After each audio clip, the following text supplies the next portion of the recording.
تو آئیے جن کے پاس خدا کا کلام ہے وہ میرے ساتھ کھولیں۔ پطرس کا دوسرا خط نئے عہد نامہ میں سے،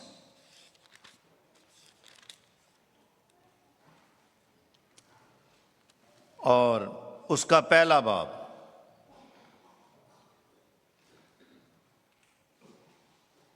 اس کی تیسری اور دوسری اور تیسری آیت جو ہے، دو آیات خدا کے کلام میں سے ہم پڑھیں گے۔ 2 Peter chapter 1 verse number 2 and 3۔ خدا کے کلام میں اس طرح سے لکھا ہے، خدا اور ہمارے خداوند یسوع کی پہچان کے سبب سے فضل اور اطمینان تمہیں زیادہ ہوتا رہے، کیونکہ اس کی الہی قدرت نے وہ سب چیزیں جو زندگی اور دینداری سے متعلق ہیں ہمیں اس کی پہچان کے وسیلے سے عنایت کی، جس نے ہم کو اپنے خاص جلال اور نیکی کے ذریعے سے بلایا۔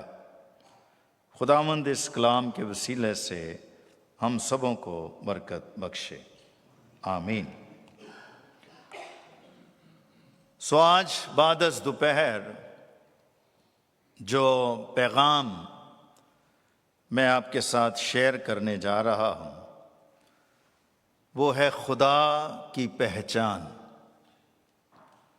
جسے ہم the knowledge of God بھی کہتے ہیں، یا to knowing God،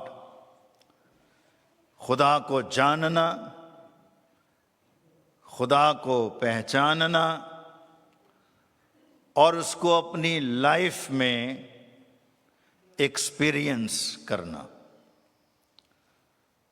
اور پطرس نے اس کی اہمیت کو یوں بیان کرنے کی کوشش کی ہے کہ ہمارے خداوند یسوع کی پہچان کے سبب سے فضل اور اطمینان تمہیں زیادہ ہوتا رہے۔ اس کا مطلب یہ ہے کہ جتنا زیادہ جسے خدا کی پہچان حاصل ہوگی اتنا ہی زیادہ خدا کا فضل اس پر ہوتا جائے گا،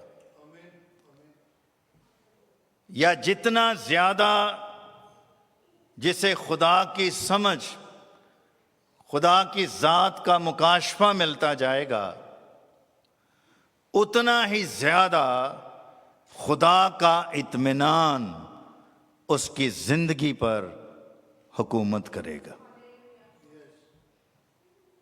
خدا کی پہچان کرسچن لائف میں اٹ از ویری امپورٹنٹ، بہت ضروری ہے، کامیاب منسٹری کے لیے یا خوشحال اور پراسپر کرسچن لائف کے لیے مسیح کی پہچان کا زندگی میں ہونا بہت ضروری ہے۔ میں اس کو یوں بھی کہتا ہوں کہ ایک ہوتا ہے خدا کے بارے میں کچھ جاننا، اور ہم بائبل کو پڑھ کے، کتابوں کو پڑھ کے، بائبل اسکولوں میں جا کے، یا خدا کے خادموں سے سن کر ہمیں خدا کے بارے میں کچھ نالج ملتا ہے، لیکن یہ ایک الگ ایکسپیرینس ہے۔ لیکن جس علم کی یا ریولیشن کی یا پہچان کی میں بات کرنے جا رہا ہوں آپ سے، وہ اس سے ایک سٹیپ آگے ہے۔ خدا کے بارے میں جاننا فرق چیز ہے، لیکن بذات خود خدا کو جاننا یا لائف میں کوئی ایسا ایکسپیرینس ہونا، خدا کے ساتھ انکاؤنٹر ہونے کا کوئی تجربہ لائف میں ہونا، اصل میں اسے خدا کی پہچان کہتے ہیں، خدا کی حقیقی سمجھ بوجھ کہتے ہیں۔ اور عبرانی زبان میں جہاں جہاں پرانے عہد نامہ میں یہ جو خدا کی پہچان کے لیے جو لفظ استعمال ہوا ہے وہ ہے یاڈا، YADA، یاڈا۔ یاڈا کا مطلب ہوتا ہے کلوز انٹیمیسی ود گاڈ، اور پھر اس کا دوسرا مطلب ہوتا ہے a deep personal relationship with God۔ اور ان دونوں چیزوں کو آپ اس طرح سے سمجھ سکتے ہیں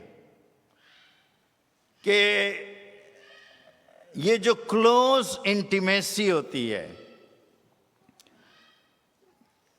یا جو ڈیپ پرسنل ریلیشن شپ ہوتا ہے، یہ دو رشتوں میں بڑا عام نظر آتا ہے۔ نمبر ایک ماں اور اس کے بچے کے درمیان،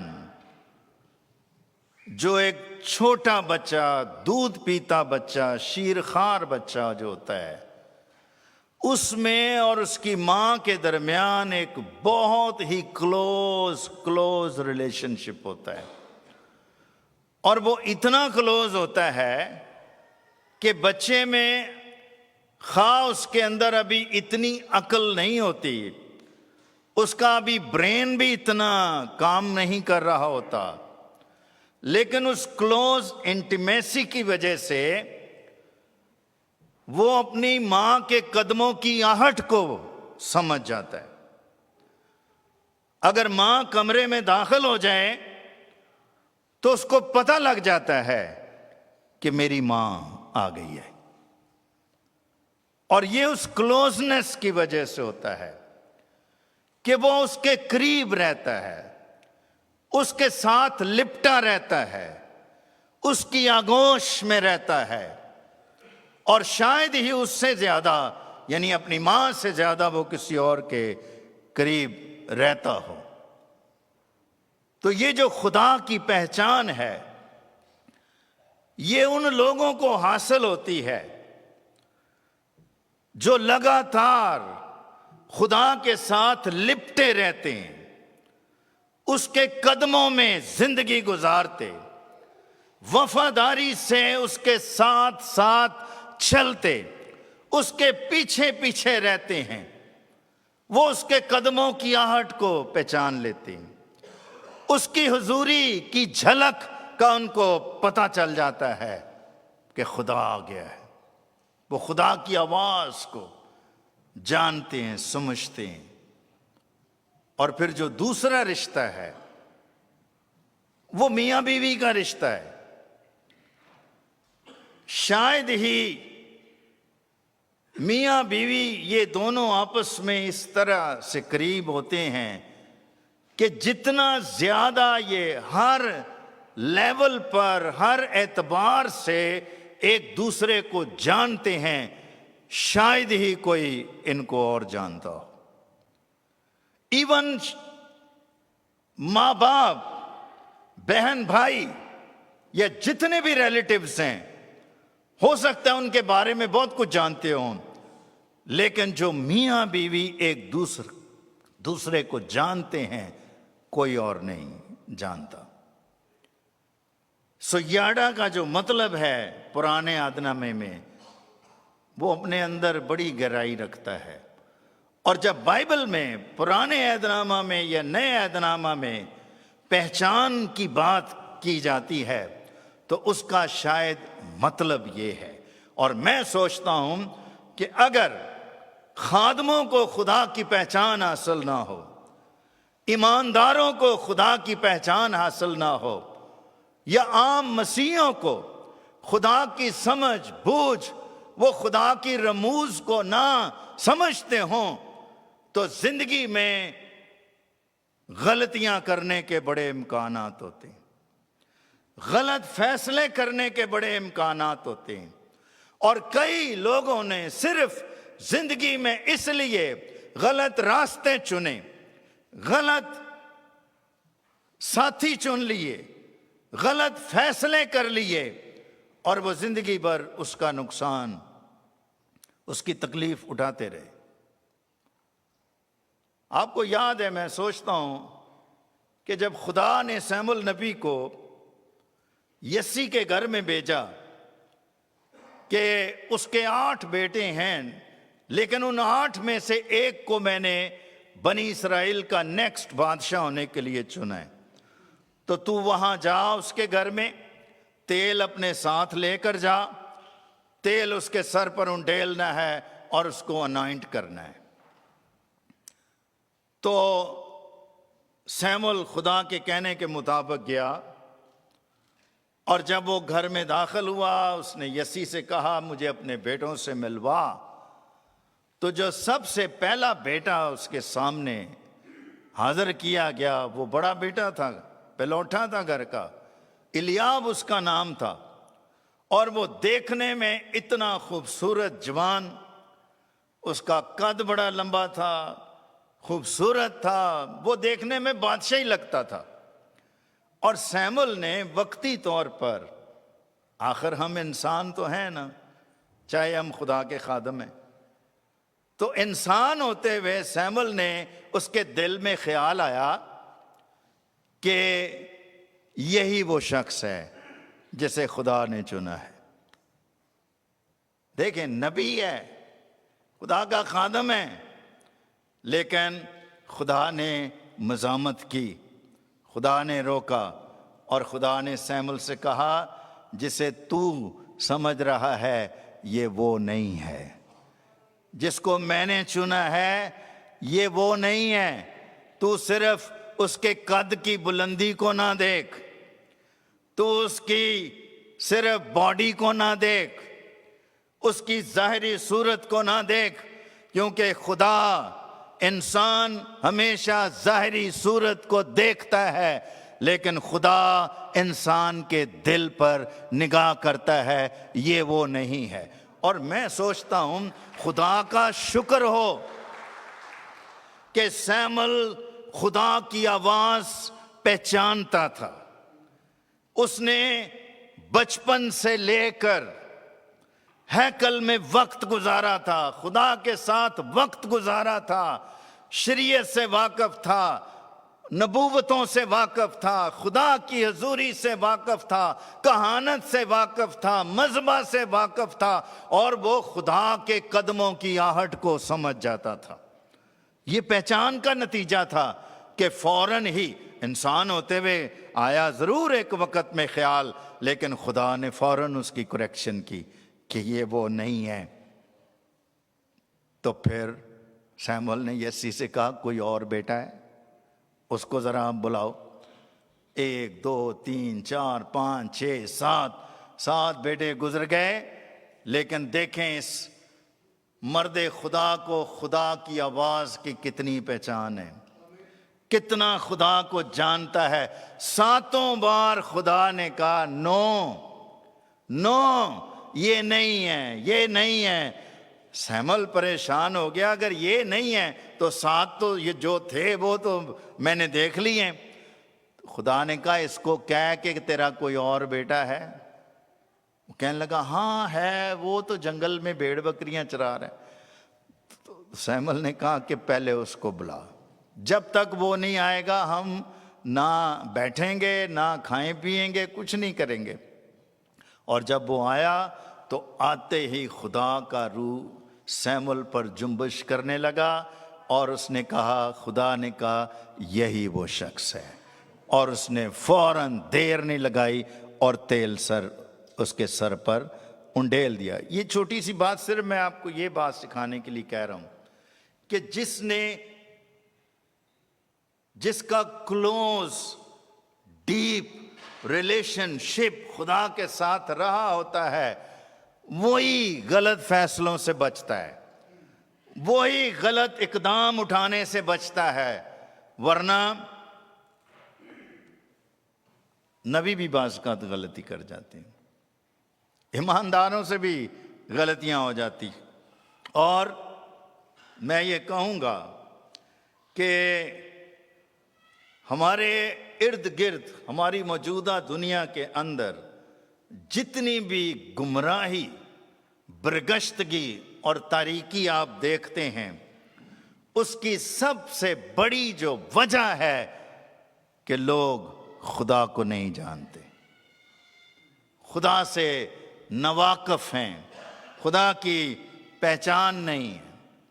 متی کی انجیل کے 22ویں باب میں جب آپ پڑھتے ہیں نا، تو یہودیوں کے اندر ایک فرقہ تھا، صدوقی جن کو کہتے ہیں، ٹھیک ہے؟ وہ ان کا بڑا ان کی جو فلسفی تھی وہ یہ تھی، وہ کہتے تھے قیامت نہیں ہوگی، مردے کبھی زندہ نہیں ہوں گے، بس وہی انسان جو جتنا وقت جس نے گزار لیا وہی اس کی لائف ہے، اس کے بعد کچھ نہیں ہوگا۔ لیکن مختصر میں آپ کو یہ کہہ رہا ہوں کہ جب خداوند کے سامنے آئے، خداوند کو سوال کرنے کی کوشش کی، تو خداوند نے ایک ہی بات میں فیصلہ کیا۔ خداوند نے کہا کہ تم بڑے ہی گمراہ ہو، نہ تو خدا کو جانتے ہو اور نہ خدا کی قدرت کو اور نہ ہی کتاب مقدس کو۔ اس کا مطلب ہے گمراہی ہے ہی اس لیے، برگشتگی ہے ہی اس لیے، لوگ اس لیے تاریکیوں کے قبضے میں ہیں، عقلوں پر پردہ پڑا رہتا ہے، چونکہ نہ خدا کو جانتے ہیں اور نہ ہی کتاب مقدس کو۔ میں کبھی کبھی حیران ہوتا ہوں کہ ہم جس دنیا میں رہ رہے ہیں، اتنی ایڈوانس اور ماڈرن دنیا ہے، اور انسانوں نے سائنس میں، ٹیکنالوجی میں، ایجوکیشن میں انتہا کی ترقی کر لی ہے، اور اس میں کوئی شک نہیں۔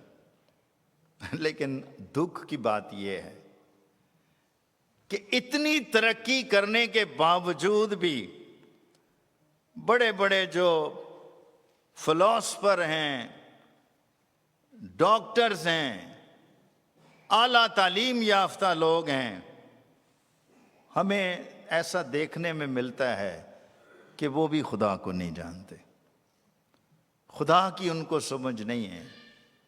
سورج چاند ستاروں کی سمجھ آ گئی ہے، لیکن خدا کو نہیں جانتے۔ اور کلام یہ سکھاتا ہے کہ اس طرح کے لوگوں سے جانور زیادہ بہتر ہیں، جانوروں میں زیادہ عقل اور دانائی ہے۔ اگر آپ یسایہ پہلا باب اس کی 3 آیت پڑھیں تو وہاں خدا بڑا دکھی ہو کے یہ بات کہتا ہے کہ بیل اپنے مالک کو پہچانتا ہے، گدھا اپنے سانپ کی چرنی کو، لیکن میرے لوگ مجھے نہیں جانتے۔ تو یہ دکھ کی بات نہیں ہے۔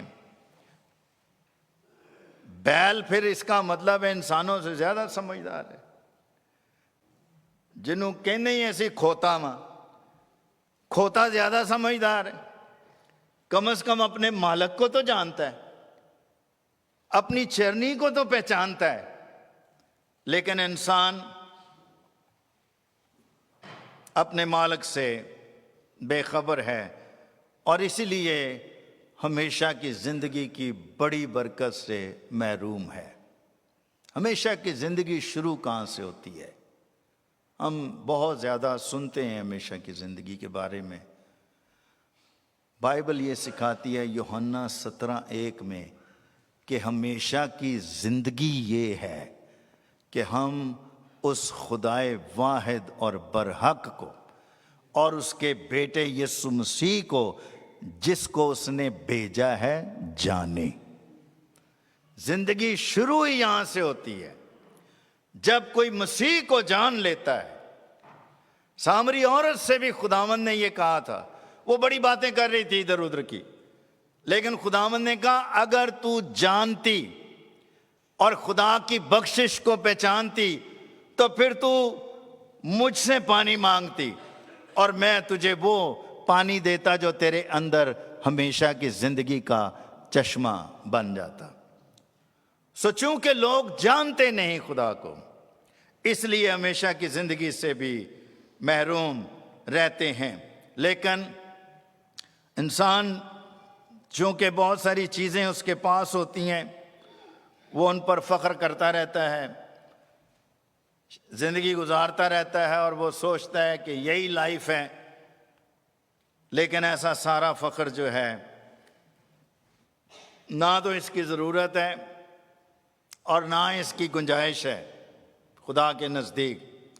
یرمیہ 9:23 میں لکھا ہوا ہے کہ خداوند یوں فرماتا ہے کہ نہ صاحب حکمت اپنی حکمت پر اور نہ قوی اپنی قوت پر اور نہ مالدار اپنے مال پر فخر کرے، لیکن اگر جو فخر کرتا ہے تو وہ صرف اس پر فخر کرے کہ وہ مجھے سمجھتا اور مجھے جانتا ہے کہ میں ہی خداوند ہوں۔ فخر کی گنجائش ہے؟ فخر کی کوئی گنجائش نہیں ہے۔ نہ اس شخص کے لیے فخر کی گنجائش ہے جس کے پاس دنیا جہان کی وزڈم ہے، نہ اس شخص کے لیے فخر کی گنجائش ہے جس کے پاس دنیا جہان کا مال اور دولت ہے۔ ہاں، اس کے لیے کچھ فخر بنتا ہے جو خدا کو جانتا ہے، جس کی خدا سے ملاقات ہوئی ہے، جو خدا کی قربت میں رہتا ہے، جو خدا سے لپٹا رہتا ہے، جو خدا کے جلال کے لیے زندگی بسر کر رہا ہے، جس کو اپنی تخلیق اور اپنی پیدائش کا مقصد سمجھ آ گیا ہے، شاید وہ فخر کر سکتا ہے۔ لیکن جن کو خدا کی سمجھ آ جاتی ہے وہ تو ان چیزوں پہ بھی فخر نہیں کرتے، وہ ان کو بھی کچھ نہیں سمجھتے، وہ خدا ہی خدا بس کرتے۔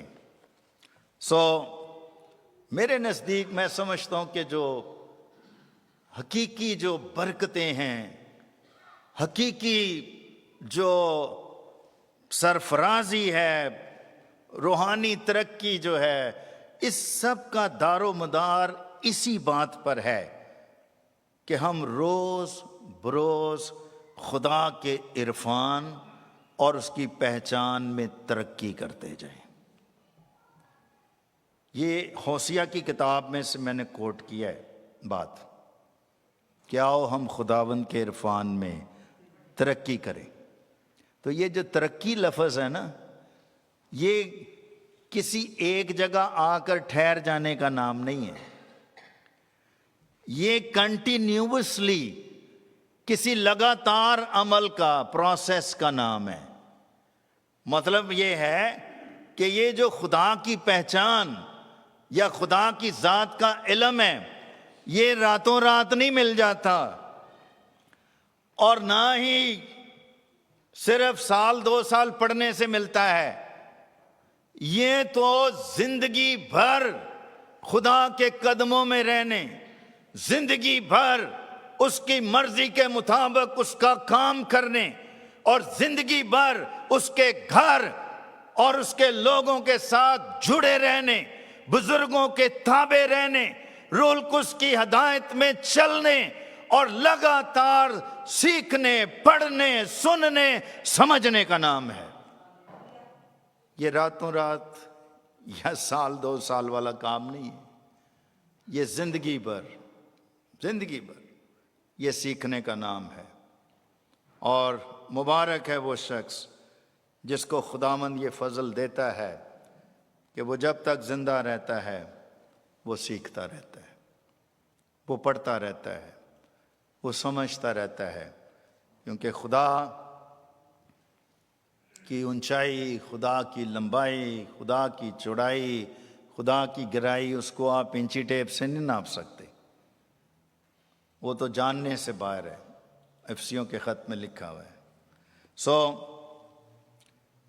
اصل سرفرازی جو ہے وہ خدا کی پہچان سے حاصل ہوتی، جیسے زبور 91 میں اس کی 14ویں آیت میں خداوند کہتا ہے کہ میں اسے سرفراز کروں گا کیونکہ اس نے میرا نام پہچانا ہے۔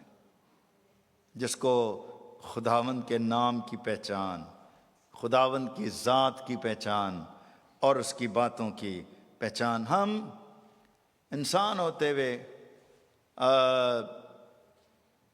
اپنی اولاد کے لیے ساری زندگی بڑی محنت کرتے ہیں، ہم سب کرنی بھی چاہیے، قربانیاں دیتے ہیں، دن رات ایک کر دیتے ہیں، ان کی سرفرازی کی دعائیں مانگتے ہیں، مانگنی چاہیے۔ لیکن میں یہ سمجھتا ہوں کہ بینگ پیرنٹس، بحیثیت والدین، ہم اس زندگی میں اپنی اولاد کو جو سب سے بیسٹ گفٹ دے سکتے ہیں وہ خدا کی پہچان ہے، کہ کسی طریقے سے ہم ان کا ہاتھ یسوع کے ہاتھ میں تھما دیں۔ جب ہیکل کی تیاری میں لگے ہوئے تھے، داؤد نے بڑا فائنینس جمع کیا خدا کا گھر بنانے کے لیے، اور آپ لوگ بھی ان دنوں یہ کام کر رہے ہیں، خدا آپ کو برکت دے۔ تو اس مقام پر اگر آپ تواریخ کی پہلا تواریخ اس کا 28واں باب پڑھیں تو وہاں پر داؤد نے ایک بڑی دعا کی، اور اس دعا میں اس نے اپنے بیٹے سلیمان کو، چونکہ خدا نے اس سے کہہ دیا تھا کہ تو نہیں گھر بنا سکے گا، یہ اچھی بات ہے تیرے دل میں خیال آیا، لیکن تیرا بیٹا گھر بنائے گا سلیمان۔ تو وہاں پر ایک سلیمان کو دعا دی اس کے باپ نے، میں اس پر بڑا غور کرتا ہوں، اور وہ دعا کیا تھی؟ وہاں پر چھوٹی سی بات میں نے کوٹ کی، وہاں پر لکھا ہے کہ اے میرے بیٹے سلیمان، اپنے باپ کے خدا کو پہچان۔ اگر ترقی کرنی ہے، اگر سرفراز ہونا ہے، اگر ایک بڑی قوم کا کامیاب لیڈر بننا ہے، پیشوا بننا ہے، تو پھر اپنے باپ کے، وہ اپنی طرف اشارہ کر کے کہتا ہے کہ اپنے باپ یعنی داؤد، جس خدا کی راہوں پر تیرا باپ داؤد چلتا رہا، جس خدا کی پرستش، خدمت، عبادت اور جس کی حضوری میں تیرا باپ دیوانوں کی طرح ناچتا رہا، اگر کچھ بننا ہے زندگی میں تو اس کو پہچان۔ اور میں سوچتا ہوں کہ اگر یہ سبق ہم نے پڑھا دیا اپنی اولاد کو تو پھر ہم نے اپنی پوری ذمہ داری ادا کر دی، کہ ہم نے اپنی اولاد کو یہ لیسن دے دیا ہے۔ سچی پرستش وہ پرستش ہوتی ہے جس میں ہم اس کو جس کی پرستش کرتے ہیں جانتے ہیں۔ یہ جاننے کی میں آپ سے بات کر رہا ہوں۔ یوحنا 4:22 میں خداوند نے سامری عورت سے کہا تھا کہ تم جسے نہیں جانتے اس کی پرستش کرتے ہو، لیکن ہم جسے جانتے ہیں ہم اس کی پرستش کرتے ہیں۔ اصل پرستش بھی وہی ہے جس میں ہم اس کو جانتے ہیں جس کی ہم پرستش کر رہے ہیں، اور حقیقی اور مؤثر منسٹری، خدمت وہ ہوتی ہے جس میں ہم اس کو جس کی خدمت کرتے ہیں اس کو جانتے ہیں۔ دانیل 11:32 میں لکھا ہے کہ اپنے خدا کو پہچاننے والے کچھ کر دکھائیں گے۔ وہی خادم ہسٹری میں بھی، آپ چرچ ہسٹری اٹھا کے دیکھ لیں اور آج بھی آپ دنیا پوری میں نظر ڈال کے دیکھ لیں، صرف وہی خادم بڑھ رہے ہیں، برکت کا باعث ہیں، خدا کی بادشاہی کی باؤنڈریز کو بڑھا رہے ہیں، جن کو زندگی میں خدا کی پہچان حاصل ہوئی ہے۔ جو خدا کو جان گئے ہیں، جن کو خدا کی سمجھ آ گئی ہے، اور جو خدا کی مرضی کے سرکل سے باہر نہیں جاتے، چاہے ان کو فائدہ ہو چاہے نقصان، جیسے بھی وہ خدا کی مرضی سے باہر نہیں جاتے۔ دو باتیں جو ہیں وہ پہچان کے لیے بہت ضروری ہیں، میں اپنے وقت کو دیکھ رہا ہوں۔ پہلی تو میں نے آپ کو بتائی ہے کہ خدا کی پہچان حاصل کرنے کے لیے اس کی قربت میں وقت گزارنا بہت ضروری ہے، ٹھیک ہے؟ مثال کے طور پر آپ میرے بارے میں پاسٹر صفدر سے فون کر کے کچھ پوچھ سکتے ہیں، پاسٹر ایمینول سے فون کر کے پوچھ سکتے ہیں، یا فیلاڈیلفیا میں کسی سے پوچھ سکتے ہیں۔ ہو سکتا ہے سب کی رپورٹ ڈیفرنٹ ہو، لیکن اگر آپ واقعی میرے بارے میں جاننا چاہتے ہیں تو پھر کوئی مہینہ 2 مہینے میرے ساتھ گزاریں، تو آپ کو سمجھ لگ جائے گی کتنا کو میں روحانی ہوں، یا کتنا کو میں سچا ہوں، یا کتنا کو میں خدا کو پیار کرنے والا ہوں، خود ہی سمجھ آ جائے گی۔ یہ جو کسی کے قریب رہنا ہوتا ہے، کسی کے ساتھ وقت گزارنا ہوتا ہے، اور جس نے بھی خدا کے ساتھ وقت گزارا ہوتا ہے، راتیں گزاری ہوتی ہیں، جو خدا کے ساتھ جس کو جینا آ گیا ہے اسے خدا کی سمجھ آتی ہے، خدا کی پہچان حاصل ہوتی ہے۔ میں اس نقطے پہ زیادہ بات نہیں کروں گا، لیکن جو میرے اندر جو ایک برننگ میسج ہے، میں اس کی طرف آپ کو لے کر آنا چاہ رہا ہوں۔ اور وہ دوسرا نقطہ یہ ہے کہ خدا کی پہچان کے لیے جو دوسری اہم سچائی بڑی ضروری ہے، وہ ہماری روحانی آنکھوں کا کھلا ہونا ہے۔ اندھوں کو کیا چیزوں کی پہچان ہوتی ہے؟ آپ کو پتہ ہے اب تو جو بلائنڈ پیپل ہیں ان کو بھی پڑھایا جاتا ہے۔ میں نے بلائنڈ لوگوں کو ماسٹر کرتے ہوئے دیکھا ہے، ایم ڈیو کی ڈگریاں ان کے پاس، بلائنڈ لوگوں کے پاس، وہ سنتے ہیں، پڑھتے ہیں۔ لیکن میں ایک چیز کہتا ہوں کہ آپ مثال کے طور پر کسی عام اندھے کی بات کر رہا ہوں، میں کسی خادم کی نہیں بات کر رہا۔ آپ ایک اندھے کو آپ پڑھا دیں کہ جی دنیا میں رنگ ہوتے ہیں، ہرا ہوتا ہے، لال ہوتا ہے، پیلا ہوتا ہے، وہ سیکھ جائے گا، اس کو یاد بھی ہو جائے گا۔ لیکن کبھی آپ رنگ اس کے سامنے لا کے رکھیں اور آپ اس کو کہیں کہ اس میں سے مجھے ہرا رنگ نکال کے دکھا، مجھے نہیں لگتا کہ شاید وہ ایسا کر پائے گا۔ غلطی کے امکانات ہیں۔ اس نے رنگوں کے بارے میں سنا ضرور ہے، لیکن چونکہ کبھی رنگ دیکھے نہیں ہیں، تجربہ نہیں ہے، تو وہ غلطی کر سکتا ہے۔ اور افسیوں 1:17-19 میں جب پولس یہ کہتا ہے، وہ دعا کرتا ہے افسس کے ایمانداروں کے لیے کہ ہمارے خداوند یسوع مسیح کا خدا تمہیں اپنی پہچان میں حکمت اور مکاشفہ کی روح بخشے، اور تمہارے دل کی آنکھیں ایسی روشن ہو جائیں تاکہ تم کو معلوم ہو کہ اس کے بلانے سے کیسی کچھ امید ہے، اس کی میراث کے جلال کی دولت کیسی کچھ ہے، اور ہم ایمان لانے والوں کے لیے اس کی بڑی قدرت کیا ہی بے حد ہے۔ اب یہ ساری چیزیں جو ہیں، ہماری بلاہٹ کی عظمت کیا ہے، جس میراث کو ہم پانے والے ہیں اس کا جلال کتنا بڑا ہے، اور وہ قدرت جو خدا ہم میں سے ہر ایک کی زندگی میں مینیفیسٹیشن اس کی کرنا چاہتا ہے، وہ کتنی بڑی عظیم ہے کہ فرشتے بھی غور سے نظر کرنے کے اس پر مشتاق رہتے ہیں۔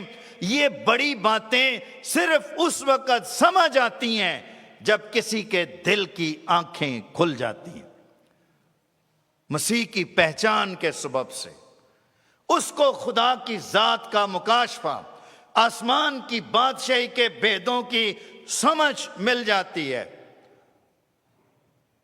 میں موسیٰ کے بارے میں غور کرتا ہوں، یہ میرا آخری نقطہ ہے۔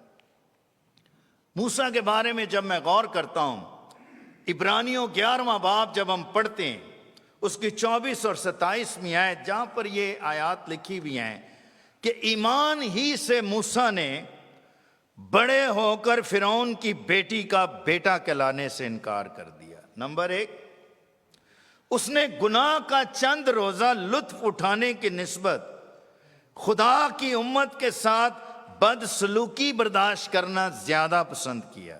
نمبر 2، نمبر 3، اور مسیح کے لیے لان تان اٹھانے کو مصر کے خزانوں سے بڑی دولت جانا، کیونکہ اس کی نگاہ اجر پانے پر تھی۔ اور نمبر 4، کہ ایمان ہی سے اس نے فرعون کا ڈر نہ مانتے ہوئے مصر کو چھوڑ دیا، اس لیے کہ وہ ان دیکھے خدا کو گویا دیکھ کر ثابت قدم رہا۔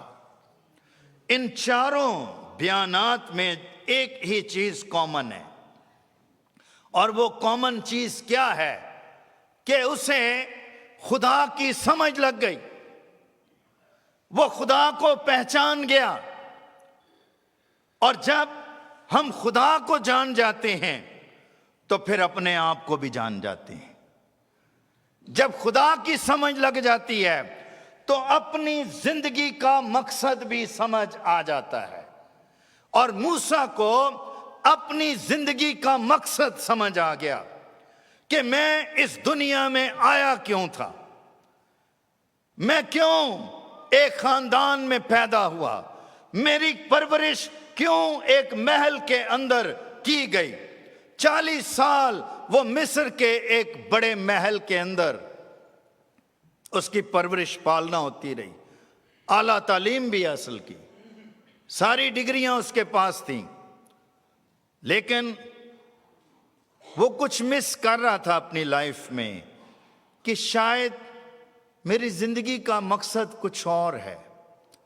اور جب وہ اس مقصد کے قریب جانے لگا تو دلیری کے ساتھ اس نے ایک بڑا فیصلہ کیا، اور وہ فیصلہ کیا تھا؟ لکھا ہے کہ اس نے بڑے ہو کر، جب وہ چھوٹا تھا اس وقت یہ فیصلہ نہیں کیا اس نے۔ کیوں؟ چھوٹوں کو نہیں سمجھ ہوتی فیصلہ کرنا کیا ہے۔ یہی تو میں آپ کو بتا رہا ہوں۔ پولس کہتا ہے جب میں بچہ تھا تو بچوں کی سی طبیعت تھی، بچوں کی طرح بولتا تھا، حرکتیں بھی بچوں والی تھیں، لیکن جب جوان ہوا تو میں نے بچپن کی باتیں ترک کر دی۔ بچپن میں نہیں اس نے یہ فیصلہ کر لیا، بڑے ہو کر جب اس کو سمجھ آئی تو لکھا اس نے فرعون کی بیٹی کا بیٹا کہلانے سے انکار کر دیا۔ یہ ایک چھوٹا فیصلہ تھا۔ کس بنیاد پر اس نے یہ قدم اٹھایا؟ اس کو اندازہ تھا کہ جو فیصلہ میں کر رہا ہوں اس کی قیمت ادا کرنی پڑے گی، مجھے اس کی پرائس پے کرنی پڑے گی۔ اور وہ پرائس کیا تھی؟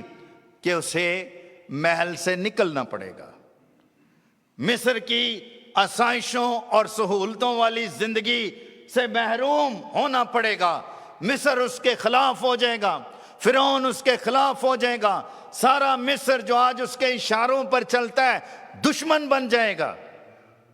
اور نہ صرف، اور ایک تمغہ اس کو اور بھی ملنا تھا، جو کہ ملتا ہی ہے سب کو۔ مجھے یہ بتائیں، کسی فیملی نے 40 سال آپ کی سپورٹ کی ہو، آپ کو پڑھایا ہو، آپ کے اسکولوں کی، کالج کی، یونیورسٹیوں کی فیسیں بھری ہوں، کھلایا پلایا ہو، اور آپ بعد میں اس فیملی کا انکار کر دیں؟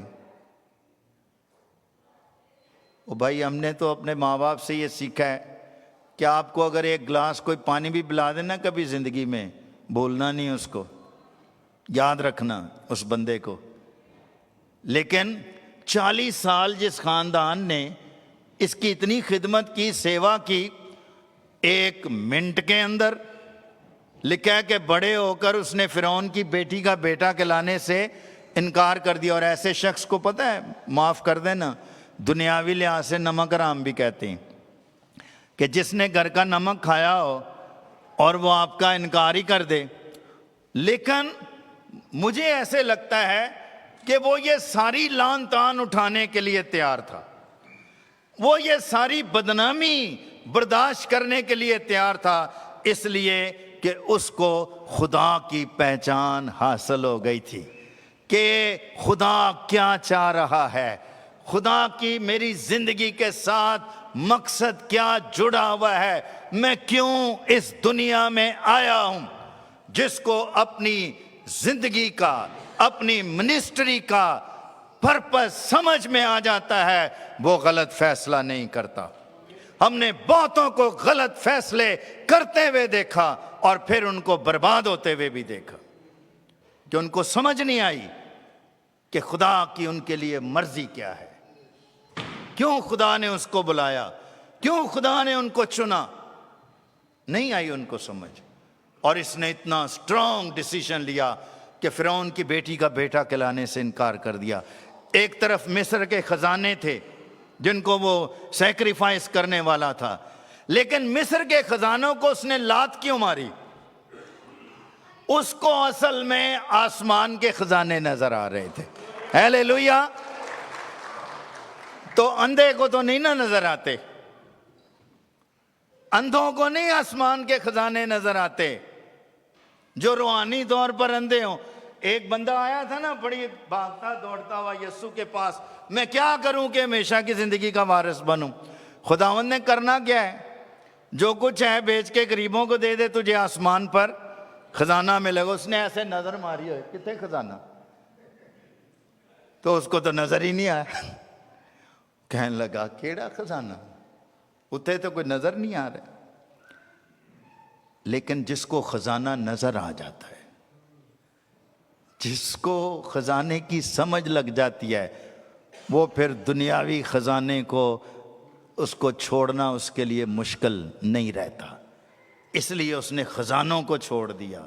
وہ اگلا فرعون بننے والا تھا چند ایک سالوں میں, اس نے تخت چھوڑ دیا, تاج چھوڑ دیا, خزانے چھوڑ دیے, اور وہ اندیکھے خدا کو گویا دیکھ کر ایسے لگتا ہے کہ اس کے اندر وہ آنکھیں کھلی ہوئی تھیں جو زندہ خدا کو دیکھ رہی تھیں, جو خدا کا جلال, خدا کا تخت دیکھ رہی تھیں.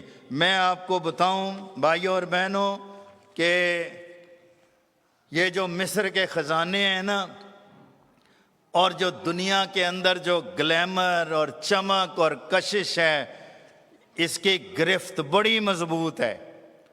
اور انسانوں کی اکثریت جو ہے وہ مصر کے خزانوں اور دنیا کی چمک دمک کی گرفت کے قبضے میں ہے. لیکن اس قبضے کو جو چیز توڑتی ہے وہ خدا کی پہچان ہے.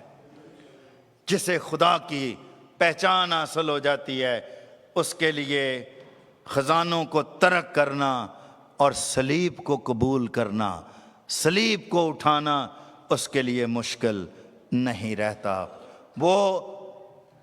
وہ شخص وہیں جائے گا جہاں خدا اس کو بھیجنا چاہتا ہے. وہ شخص وہیں رہے گا جہاں خدا اس کو رکھنا چاہتا ہے. وہ شخص وہی کام کرے گا جو خدا اس سے لینا چاہتا ہے. اور میں سوچتا ہوں یہ موسیٰ کی آنکھیں کھلی ہوئی تھیں, اس کو خدا کی پہچان آ گئی, اس لیے اس نے کچھ سوچا ہی نہیں. اور پولوس کی بھی آنکھیں کھل گئی تھیں. فلپیوں 3 باب میں وہ اسی لیے تو کہتا ہے کہ جتنی چیزیں میرے نفع کی تھیں انہی کو میں نے مسیح کی خاطر نقصان سمجھ لیا. کیوں؟ اپنے خداوند یسوع مسیح کی پہچان کی بڑی خوبی کے سبب سے. اور جس کی خاطر میں نے سب چیزوں کا نقصان اٹھایا, وہ کہتا ہے میں ان کو کوڑا سمجھتا ہوں تاکہ مسیح کو حاصل کروں. اب آپ مجھے بتائیں کہ یہ خدا کی پہچان کتنی ضروری ہے. ہماری عبادت اس وقت مؤثر, مقبول اور معیاری عبادت بنتی ہے جب ہم جس کی عبادت کرتے ہیں اس کو جانتے ہیں. ہماری منسٹری، خدمت اس وقت طاقتور، مؤثر اور مفید بنتی ہے جب ہم اس کو جس کی خدمت کر رہے ہیں اس کو جانتے ہیں، اور اس کی ذات کا مکاشفہ ہماری روح کے اندر چراغ کی طرح جل رہا ہوتا ہے۔ ہیلیلویا۔